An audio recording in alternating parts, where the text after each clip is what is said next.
à suivre ici à la FASTEF très certainement ne suffiront pas. Vous serez obligé d'aller sur Internet, de prendre des documents, de vous documenter en sorte. Ces ressources, vous devez les traduire en outils de cours et malheureusement, très souvent, ne sont pas adaptés. Il faut les revoir, il faut les interroger, il faut les domestiquer, afin que ces ressources puissent être des ressources idoines pour notre société et puissent orienter l'éducation de notre jeunesse. Le second élément est pour moi la générosité. On ne peut pas comprendre un enseignant sans générosité. J'ai l'habitude de dire que ce que nous avons comme triptyque dans cette faculté, c'est la ponctualité, c'est l'assiduité et c'est l'engagement dans le travail. Cet engagement doit être accompagné de générosité. Je pense que si nous travaillons tous ensemble avec les ressources dont on dispose et les partager au maximum, nous pouvons avoir un Sénégal de demain prospère et généreux. Le troisième élément, c'est ce qu'on appelle la procognitivité. Et je serai obligé de m'attarder là-dessus. Le monde que nous allons vivre demain, c'est un monde à construire. Ce n'est pas parce que vous avez reçu une formation ici à la FASTEF que vous pouvez dérouler cette activité jusqu'à la fin de votre retraite. Ce n'est pas possible. Votre carrière, vous serez obligé de la construire.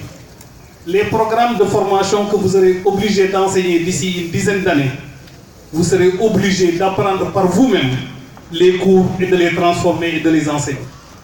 C'est des programmes qui seront transformés, qui vont changer, qui seront modifiés. Peut-être vous-même vous apporterez des modifications à ces programmes et serez obligé de les apprendre.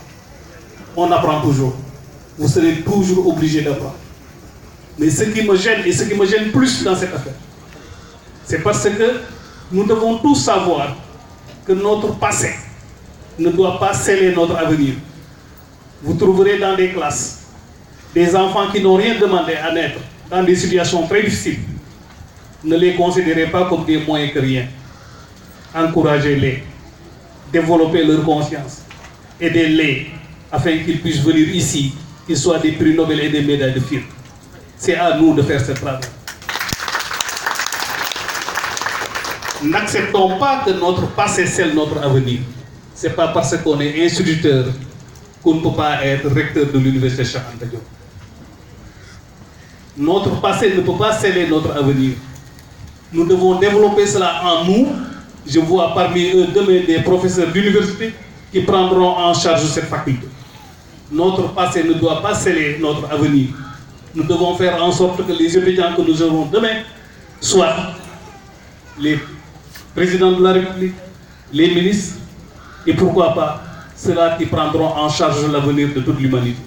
Ce travail-là, c'est à nous de le faire. Je me suis permis, avant de venir ici, de regarder ce qu'un certain Ibrahim Magnan, lors du premier festival international des arts nègres, avait dit comme dans son discours, parce que Senghor lui avait demandé de travailler sur mathématiques et négritude. Vous m'excusez de ces termes mathématiques.